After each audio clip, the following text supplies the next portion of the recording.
Oke, bismillahirrahmanirrahim. Assalamualaikum warahmatullahi wabarakatuh. Nama saya Raditya Bistanggo Fadila dari kelas TI 4501 dengan NIM 120121304 akan menjelaskan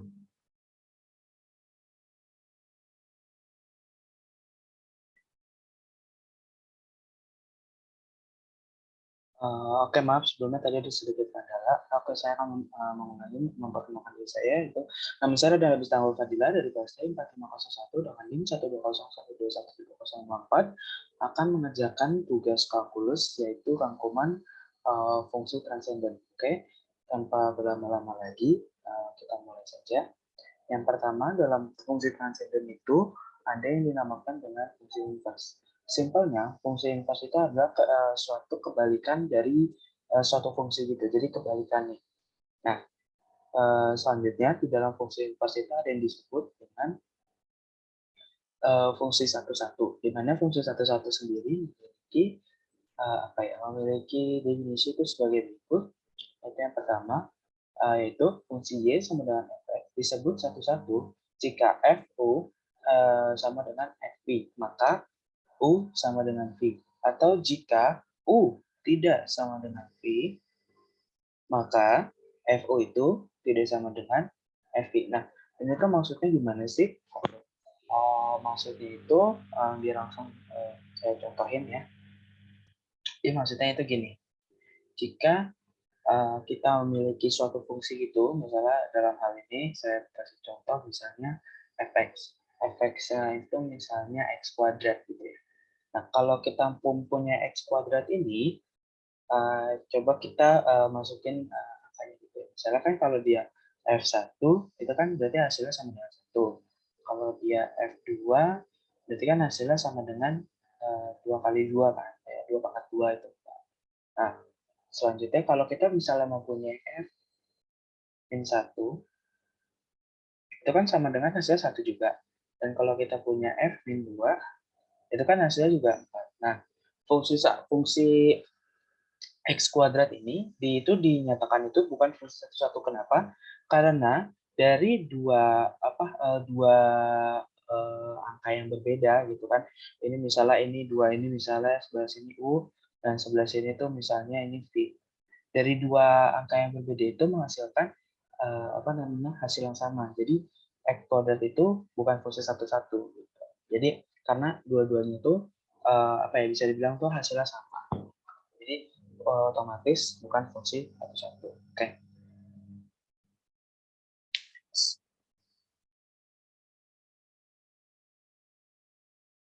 Nah, kemudian dalam fungsi satu-satu itu fungsi satu-satu itu memiliki grafik. Nah, yang pertama itu ada fungsi y, yang grafik paling kiri itu fungsi y itu sama dengan x11. Kenapa? Karena bisa dilihat di sini dan di sini tuh jadi cuma ada satu angka gitu. Jadi dia tidak membagi dua angka terhadap 2x seperti itu. Nah, yang tengah juga do fungsi y itu sama dengan x11. Kenapa ya? Karena alasannya sama kayak tadi. Ada itu. Nah, yang sebelah kanan, di mana fungsi y sama dengan x kuadrat itu tidak satu-satu. Kenapa? Seperti yang dicontohkan tadi, misalkan kita ambil ini 2 di sini. Saya kita ambil di sini 2, dan di sini misalnya min 2. Nah, kan ini dia x kuadrat, otomatis dia jadi kalau dikuadratin itu hasilnya 4. Nah, di sini bagaimana kalau dikuadratin hasilnya 4. Nah, seperti itu. Jadi dia tuh membagi jadi 4 ini dia tuh membagi dipakai sama 2 angka seperti itu. Nah, itu yang kayak gitu tuh sebutannya bukan fungsi satu-satu. Next. Nah, dalam fungsi satu-satu itu ada suatu teorema yang menyatakan bahwa jika fungsi f itu satu-satu,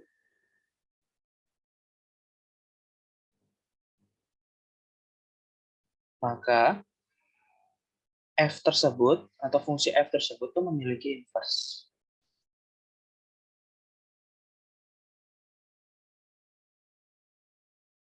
Nah, ini maksudnya gimana sih? Nih, saya contohin. Kan kalau misalnya ini ada Ini kan domain, misalnya ini domain F. Terus di sini ada range F. Range dari F. Nah, kalau misalnya fungsi fx yang biasa itu kan dari domain ke range, gitu kan. Nah, ini tuh fx. Nah, kalau misalnya inverse itu kebalikannya. Karena kan emang inverse itu memiliki apa fungsi kebalikan. Jadi, kalau inverse itu dari range-nya menuju domainnya. Nah, fungsi inverse itu dinyatakan atau dinotasikan itu dengan f pangkat minus 1. Nah, ini seperti ini adalah fungsi inverse. Kalau fx itu mempunyai istilahnya tuh y sama dengan fx. Nah, kalau misalnya inverse x itu mempunyai x sama dengan f min 1 ya, jadi kebalikannya gitu. X. Nah, teorema yang kedua adalah jika f monoton murni, maka monoton murni di mana monoton murni itu saat bisa selalu naik atau selalu turun, bukan naik turun tapi salah satu saja, maka f-nya itu mempunyai inverse. Maka f-nya itu mempunyai inverse. Nah, kita lihat di grafik paling kiri. Untuk fx sama dengan x, nah berarti kan fx x-nya itu sama dengan 1, di mana 1 itu lebih dari 0 untuk x-nya anggota bilangan real. Nah, ini bisa lihat di grafiknya di sini, itu kan selalu naik. Jadi itu mau naik terus naik terus. Nah, makanya bisa dari teorema bisa dilihat dari teorema yang di atas. Jadi f inverse-nya itu ada.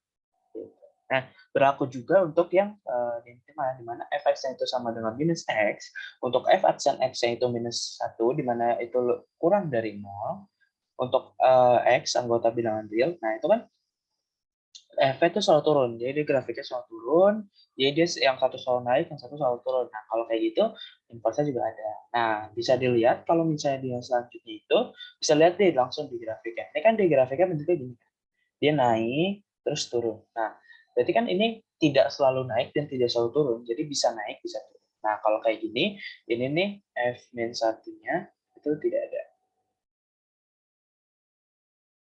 Nah, seperti itu. Oke, selanjutnya.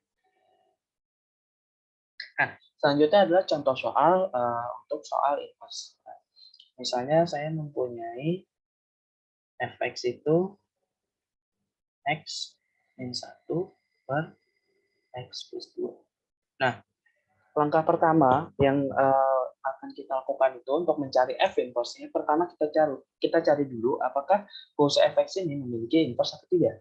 Caranya itu yang pertama tadi bisa melalui pakai monoton cek monoton fungsi gitu. Nah, kalau memakai monoton fungsi,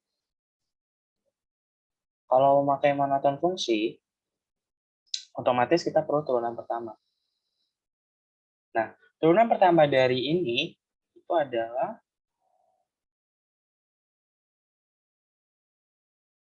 oke,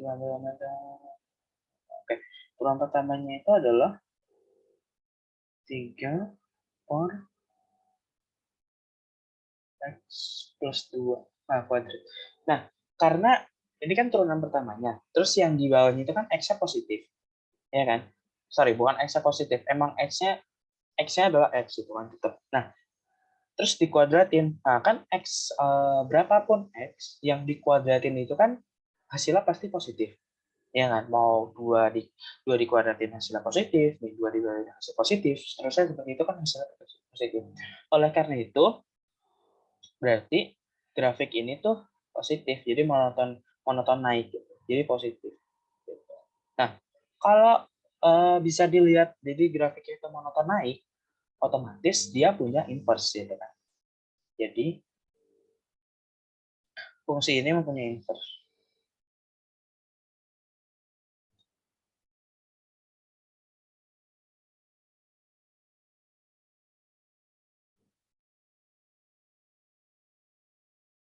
Selanjutnya, gimana cara mencari inverse-nya?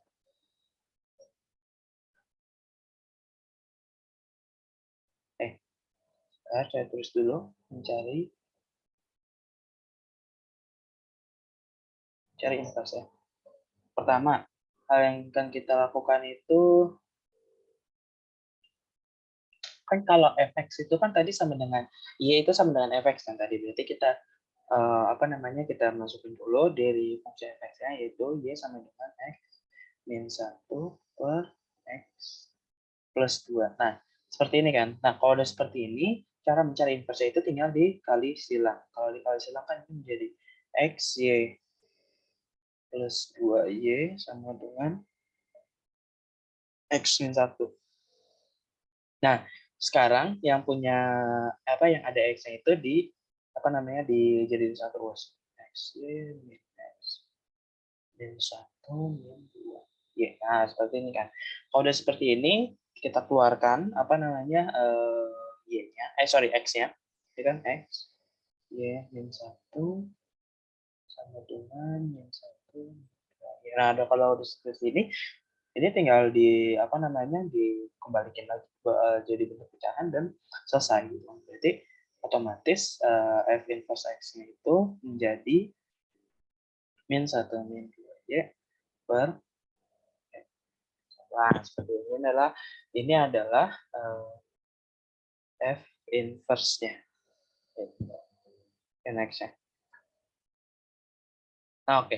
Selanjutnya adalah fungsi logaritma asli. Di mana fungsi logaritma asli atau fungsi logaritma natural yang disingkat dengan ln, itu didefinisikan sebagai ln x itu sama dengan integral dari 1 sampai x untuk satu per t dt untuk x-nya itu lebih besar dari 0. Kemudian dengan teorema dasar kalkulus 2 diperoleh dx ln x itu sama dengan dx integral dari 1 sampai x 1 per t dt itu sama dengan 1 per x.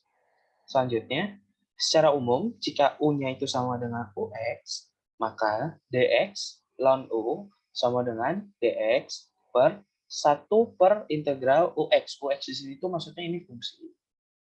Itu fungsi. Nah, fungsi 1 per t dt itu sama dengan 1 per U du per dx itu sama dengan 1 per U aksen. Oke.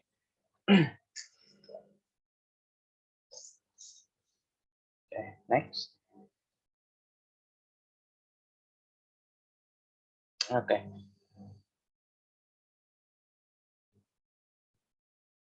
Oke, selanjutnya ini contoh soal.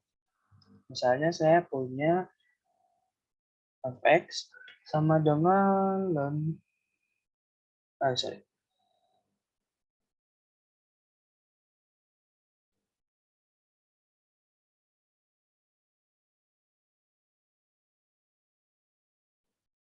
Sin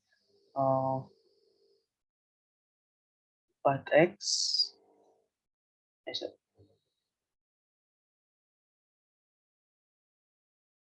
plus 2a. Nah, kita mencari turunan pertama.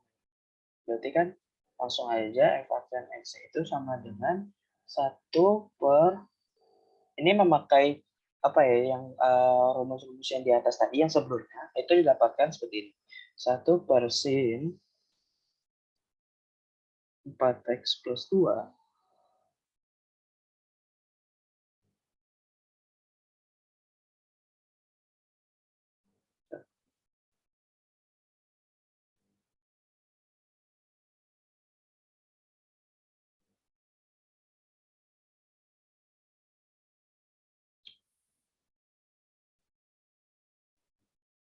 1 per sin 4x plus 2 dx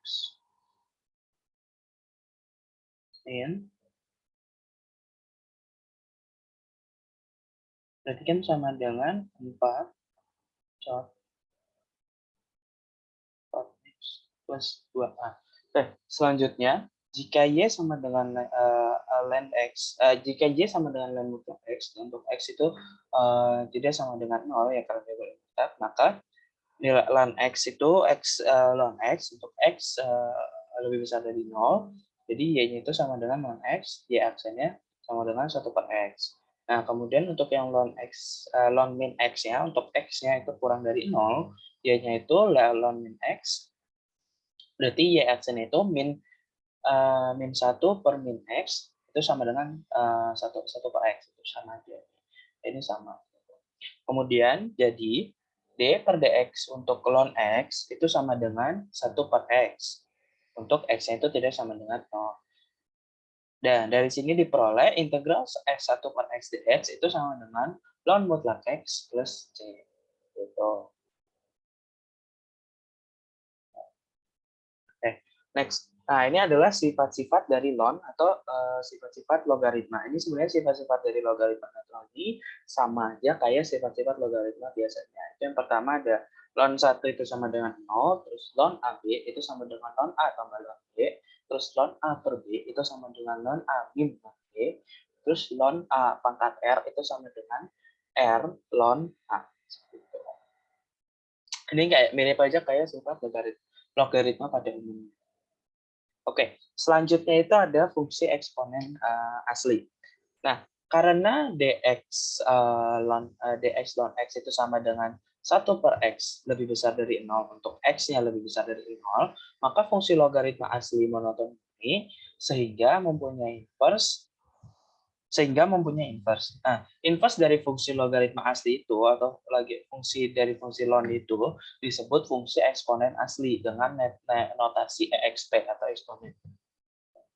Nah, jadi berlaku hubungan y sama dengan eksponen x sehingga x-nya itu sama dengan ln y. Nah, dari sini didapat y sama dengan eksponen ln y dan x sama dengan ln eksponen x. Jadi cuma dibagi. Selanjutnya, definisi bilangan E itu adalah bilangan real positif yang bersifat ln E itu sama dengan 1. Nah, dari sifat ini, fungsi logaritma itu diperoleh E pangkat X itu sama dengan eksponen ln E pangkat X itu sama dengan eksponen X ln E, di mana eksponen X itu sama dengan eksponen X, sehingga eksponen X itu sama dengan E pangkat X. Next. Contoh soal. Misalnya, hitung integral dari E pangkat 3 per X per X kuadrat dx. Nah, pertama kita misalkan dulu U-nya. Nah, U-nya itu misalkan 3 per X. Yang ini nih, 3 per X. 3 per X. Sorry.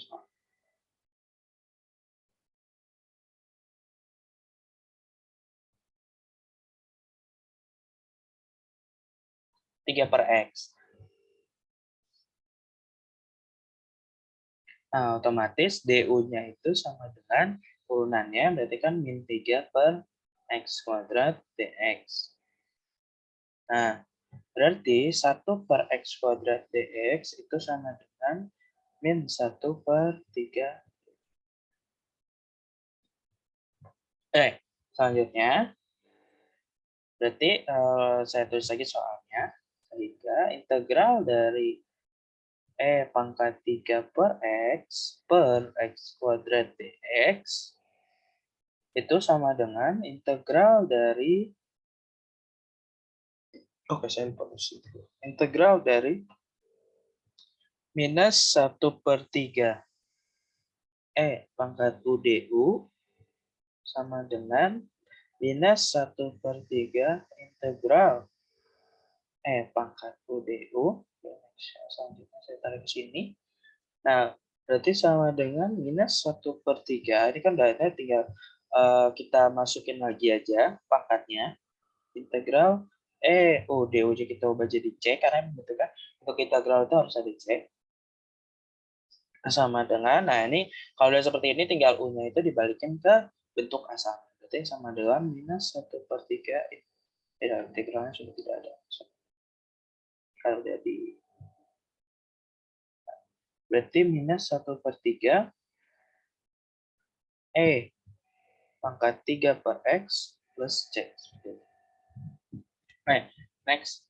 Nah, ini adalah turunan dan integral fungsi eksponen asli. Nah, ini dia masih berhubungan dengan tadi dengan menggunakan turunan fungsi inverse dari hubungan Y sama dengan E pangkat X sehingga X sama dengan ln Y, maka didapatkan dx per dy itu sama dengan 1 per y. Mana dy per dx itu sama dengan 1 per dx per dy. Yang mana itu sama dengan y sama dengan e pangkat x. Jadi dx ex itu sama dengan ex sendiri. Secara umum dx e pangkat ux ini fungsi itu sama dengan e pangkat u dikali u aksen. Sehingga integral ex dx itu sama dengan ex plus c. Nah, selanjutnya ada fungsi eksponen umum. Di mana fungsi eksponen umum ini adalah fungsi fx sama dengan fungsi fx sama dengan ax untuk a-nya itu lebih besar dari 0. Disebut fungsi eksponen umum. Untuk a lebih besar dari 0 dan x-nya itu merupakan bilangan real didefinisikan jadi ax sama dengan e ln ax, ex-nya itu sama dengan ex ln a. Dan turunan dari integralnya itu adalah dx ax sama dengan dx ex ln a sama dengan ex ln a, di mana ln a-nya itu sama dengan ax ln a. Nah, jika u-nya sama dengan ux, maka dx a pangkat u itu sama dengan dx a u ln a, maksudnya e u ln a sama dengan e u ln a dikali ln a u aksen sama dengan a pangkat u dikali ln a u aksen. Dari sini diperoleh integral ax dx itu sama dengan 1 per ln a dikali ax tambah c. Nah, kemudian ini adalah selanjutnya adalah sifat-sifat dari fungsi eksponen umum. Untuk a-nya lebih besar dari 0 dan b-nya lebih besar dari 0 dan xy bilangan real, terus berlaku 1a pangkat x dan a pangkat y itu sama dengan a pangkat x tambah y. Terus a pangkat x dibagi a pangkat y itu sama dengan a pangkat x dikurang y. Kemudian a pangkat x dikali y itu sama dengan a x kali y, a pangkat x kali y. Terus kemudian a b dikali untuk a dikali b pangkat x itu sama dengan a pangkat x dikali b pangkat y. Kemudian a per b pangkat x itu sama dengan a pangkat x dibagi b pangkat x.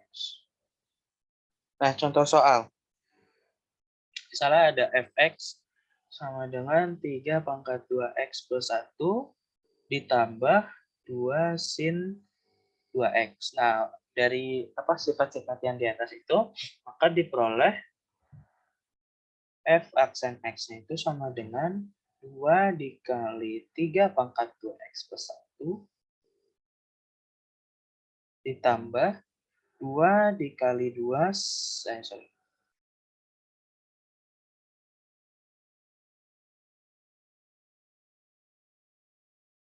2 dikali 2 pangkat sin 2x dikali cos 2x ln 2.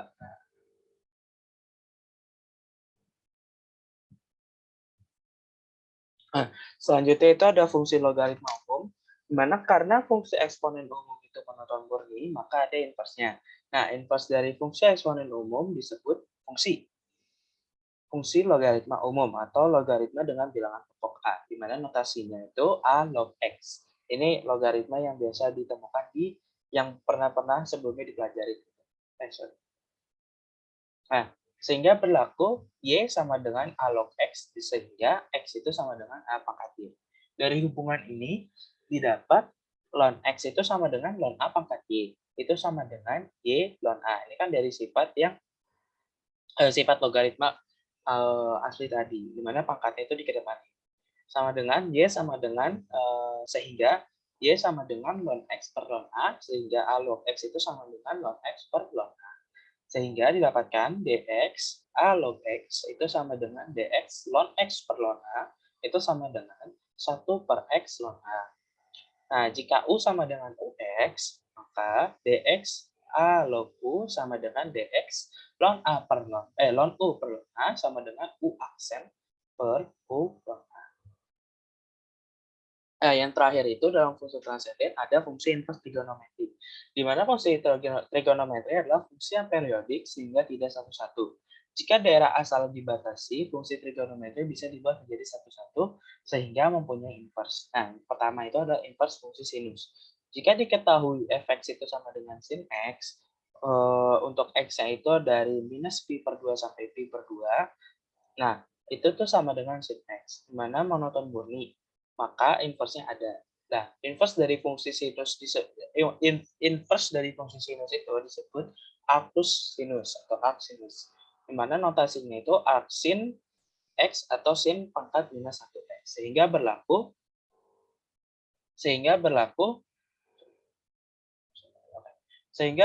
y sama dengan sin pangkat minus 1x sehingga x sama dengan sin.